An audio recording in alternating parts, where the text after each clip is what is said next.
Hi everyone, welcome back to my channel. Today I'm going to be doing my June reading wrap-up.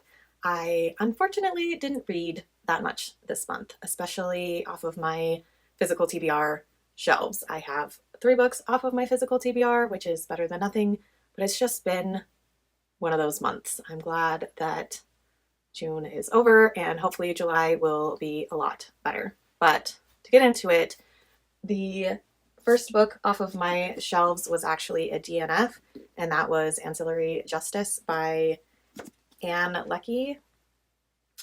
And I've been super into sci-fi this year. I've read way more sci-fi than I've been reading fantasy, and usually fantasy is my top genre. But some of these sci-fis just aren't hitting the way that I've been hoping they would. So this is another sci-fi series that I was really excited to try. I've heard some good things about it.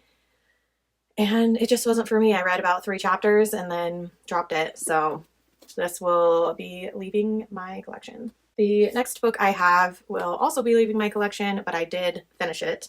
And that is The House of Many Ways. This is the last book in the Howl's Moving Castle trilogy. I don't know what the actual name of the trilogy is called. I did like this one better than the second one. The second one was by far my least favorite. This one was good, but it wasn't a new favorite. I liked the main character okay. Again, it follows a different character and they somehow end up meeting Sophie and Howl and all of them. But it wasn't a new favorite, and so it will be leaving my collection as well. And the only one off of my shelves that's staying in my collection from June is Red Sister by Mark Lawrence. I have heard so much about this series for so long, and I'm so glad that I finally read it. It was really good. So nuns who fight. That's what this book is about. It was so good. The writing was great. I love how unique and different each of the characters in this book were, and I am really excited to read the next 2 books in the trilogy. I have holds on both of the next 2 books at my library, and hopefully I will read them and love them and pick up the next 2, and I will have another trilogy on my shelves that I have read. And the rest of the books that I read this month I did not own, so I'm just going to go over them and talk about what books I liked and what I didn't like. The first one I actually do own, but I own it in a collection, and I want to get like an individual copy of it. I read this for Books and Lala's Buzzword Readathon, and that was Sense and Sensibility by Jane Austen.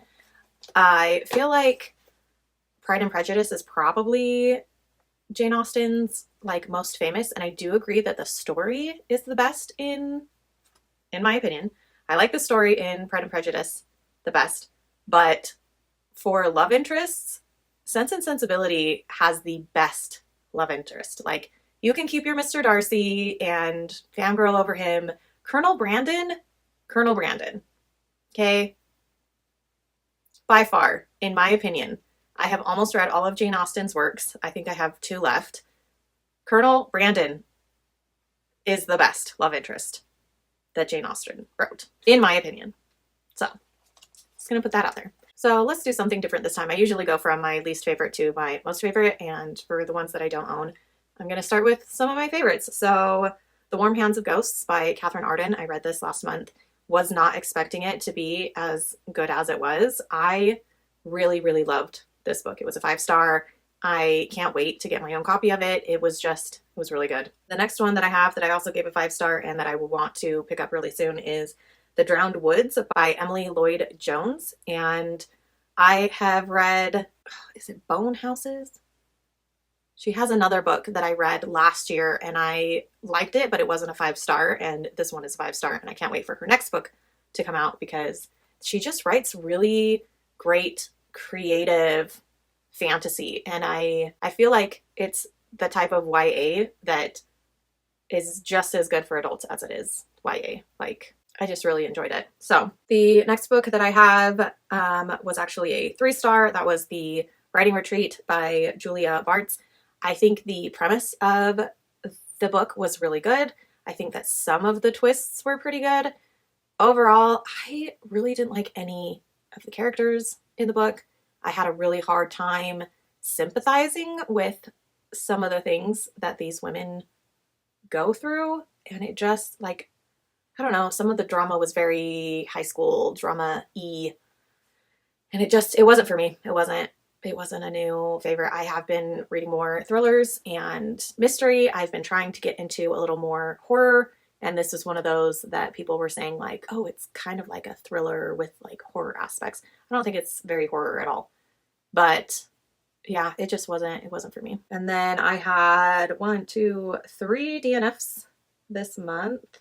Books that I didn't have on my shelves because I actually have four.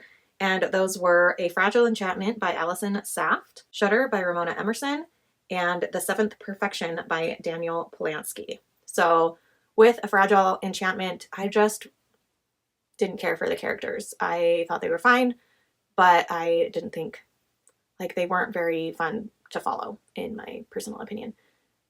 For Shudder, I just felt like the beginning of the book just dragged. It was just descriptions of this murder scene, and it would be describing the scene, and then it would like tangent to some other thing, and then it would come back to the scene and then talk about some other thing, like something that happened in the past or something that was related to whatever they're talking about. And then it would come back, and then it would leave, and then it would come back, and I was just like, can we get to the point? Like, what? Let's talk about what's actually going on. So when you finally meet an actual person in this book, he is described as ugly and fat. And I just, can we stop associating fat with being ugly? Like, I don't know. I don't know. Yeah, so that was a DNF for me, not only because I was getting bored with all of the descriptions and tangents that were happening, but just, yeah, that was kind of like my, no, I'm done. And then The Seventh Perception by Daniel Polanski. I have read another one of his books and really enjoyed it, and so I wanted to try more. And unfortunately, for me, it was written in second person perspective, and I just really struggle to stay engaged with books that are written in second person perspective, especially when it's the whole book. And I think that's why I'm having such a hard time with The Fifth Season by N.K. Jemisin. I have tried it twice now, and I have such a hard time with it. I don't know. It's just so hard for me to really like stay focused when reading books in second person perspective. Anyways, so that's it. Very short wrap up. I hope to read more next month. How was your reading in June? Let me know in the comments below. My favorite thing about YouTube is talking to you guys in my comments, and my second favorite thing about YouTube is getting to see your videos. So if you are a creator, tag me, link me, send me a comment telling me one of your favorite videos on your channel. I would love to see what you have on your channel. But besides that, I will see you all in my next video. Bye.